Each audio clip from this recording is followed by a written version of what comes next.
Hi everybody, Mama Liz here. Don't mind the boggin. It is like we got like 5 inches of snow outside, and it's easier for me to wear a boggin than to wrap up in a lot of layers. So I'm wearing my boggin today. Last night on the internet, YouTube struck true crime community gold. And if I have ever warned you to be careful what you listen to, be careful who you take as valid truth, be careful whose opinions you accept, be careful whose energy you adopt, be careful who you send your support to, this little video that was taken out of Ziggy's live should explain why I have any of those concerns. So without further ado, listen to this little 3-minute clip and then I'll be back.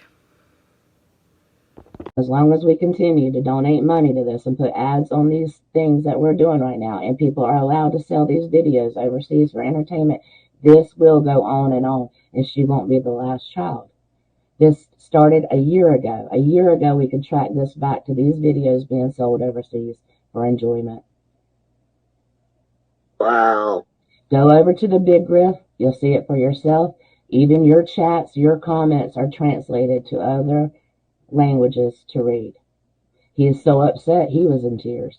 I'm not in tears because I knew what was going on, so I privated my videos every time. I knew that BK was kin to Don a long time ago.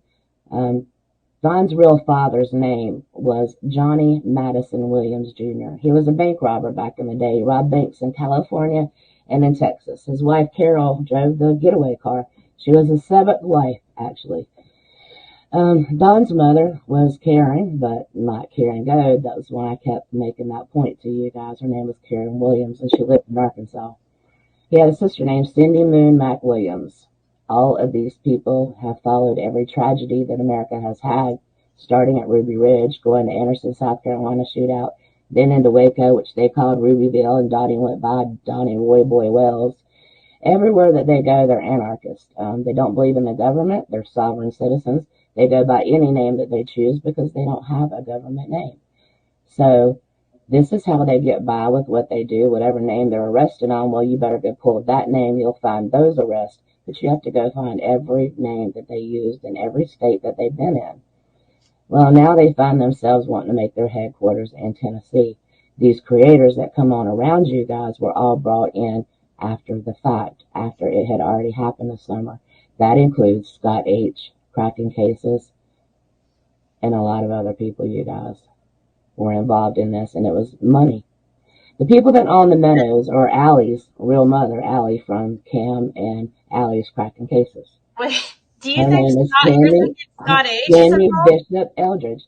Scott H. lives right there in Jonesboro. He used to work for Tucker Drywall himself, and in fact, I have a video of him admitting it.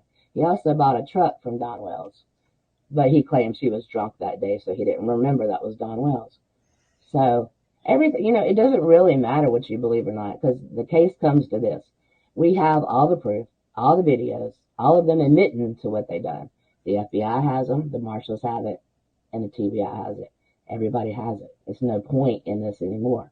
The thing is, how far will they go? How long will they continue to lie? Look up their address. You'll find them.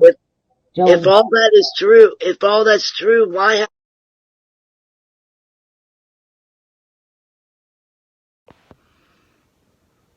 Is there any question why I did not want to be part of this community anymore?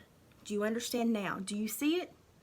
Do you see the psychosis? Do you see the paranoid delusions that people are pressing on to their fellow man? That people are assigning blame. They're assigning these huge character monologues to these people they do not know.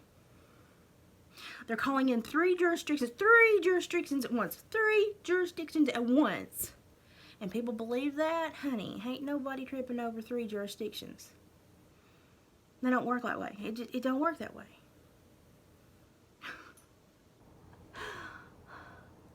They've came up with these huge schemes. They're telling lies about people. They're telling lies about people's lives.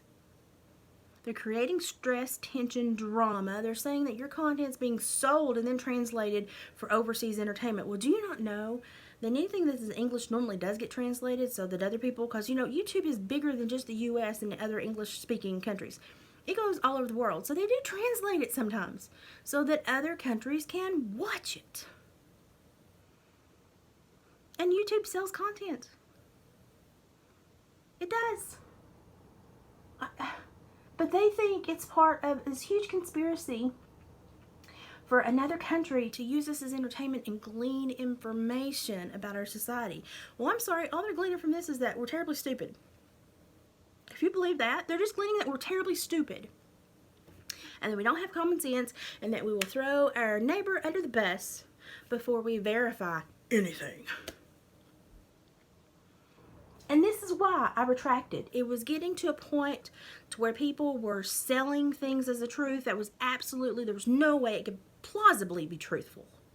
People were trying to put people in certain scenarios and roles to carry such a burden so that they could get some more money, so they could get some more drama, so they could get some more subs, so they could make a little bit more dough, so they could seem a little bit more important. Please be aware that this is going on. Please be aware that when you hear things like this, it's just people creating drama for content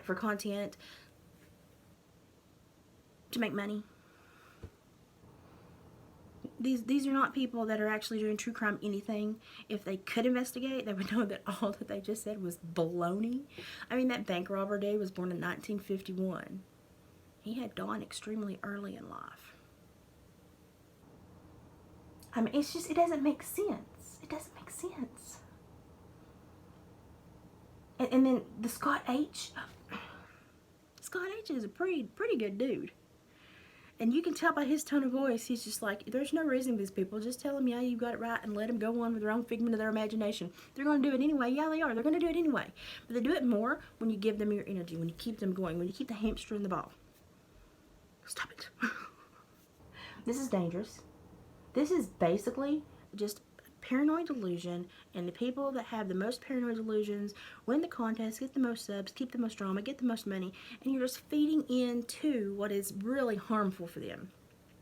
Because I guarantee if they can think that about a fly blank stranger, as soon as you come on the radar, they're going to think something about you. I've been on the radar.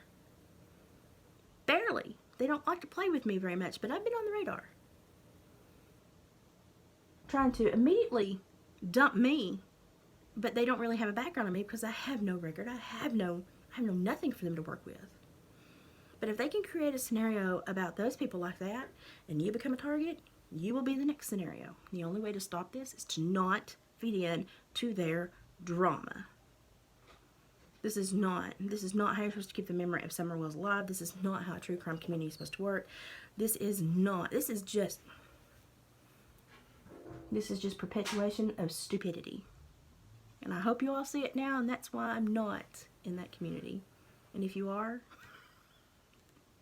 you better take about 99% of what they say is crap on a cracker, because that's what it is. I'm laughing, but it actually is really sad, because this could do a lot of harm to people. These are the stupid people that get in their brains and then have people swatted. They are. Be careful where you tread. Crazy people are out there.